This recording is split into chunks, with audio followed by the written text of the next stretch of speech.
Today, we're going to explore the beautiful story of Covey, a young potter who was an absolute master with clay, but whose own mind, well, it was completely stuck on a huge question that was tearing him apart. So let's get right into it. What was this dilemma? Covey finds himself caught between two incredibly powerful but totally opposite teachings about what it even means to be alive. And this, right here, is the question that shattered his peace.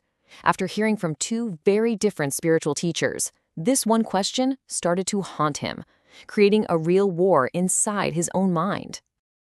And here are the two ideas he was wrestling with.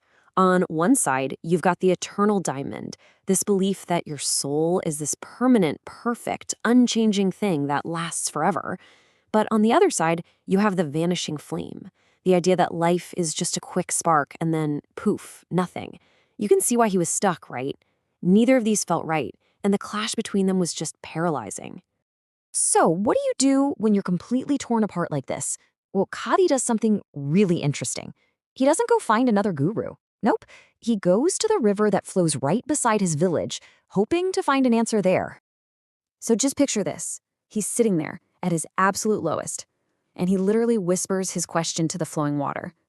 And it's right at that moment of crisis that a wandering monk named Sumana just happens to be walking by, and he overhears Covey's desperate question. Okay, and this is where everything starts to shift. Because here's the brilliant part. Sumana doesn't just hand him the answer. Oh no. He turns the river itself into the teacher. He kicks things off with a question that sounds, well, kind of obvious, right? Does this river exist? And Covey, of course, is probably thinking, yeah, of course it does. But this is just the opening move in a much, much deeper lesson. And then Sumana hits him with a follow-up. This is where it gets really interesting. He asks, but what is it that exists?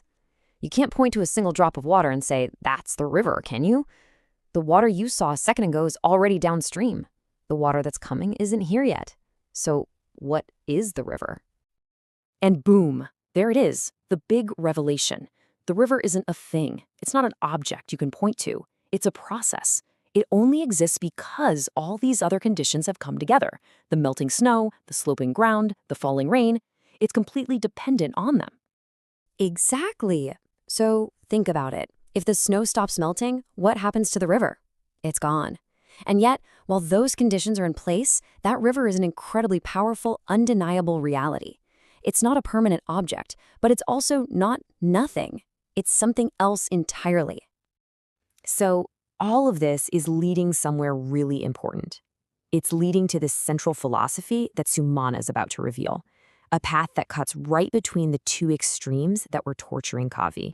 And it's called the middle way. It's this incredible idea that reality isn't black and white. It's not everything is forever or nothing exists at all. The truth is in the middle. Everything comes into being and passes away, all based on causes and conditions. This is the way out of Covey's impossible choice. Then Sumana brings it all home. He tells Covey, you are just like that river. And you can think about this for yourself too. Something you see sparks a thought. That thought triggers a feeling. That feeling leads you to do something, right? Each and every moment is flowing out of the last one. That continuous, conditioned flow, that's what we call yourself. And you can just imagine the light bulb going off for Covey. This one idea, this one shift in perspective, it changes absolutely everything for him. And that's it. That's the peace he'd been looking for. The war inside his head is finally over. And why? Because he realized both sides of his argument were trying to define him as a static thing, a noun.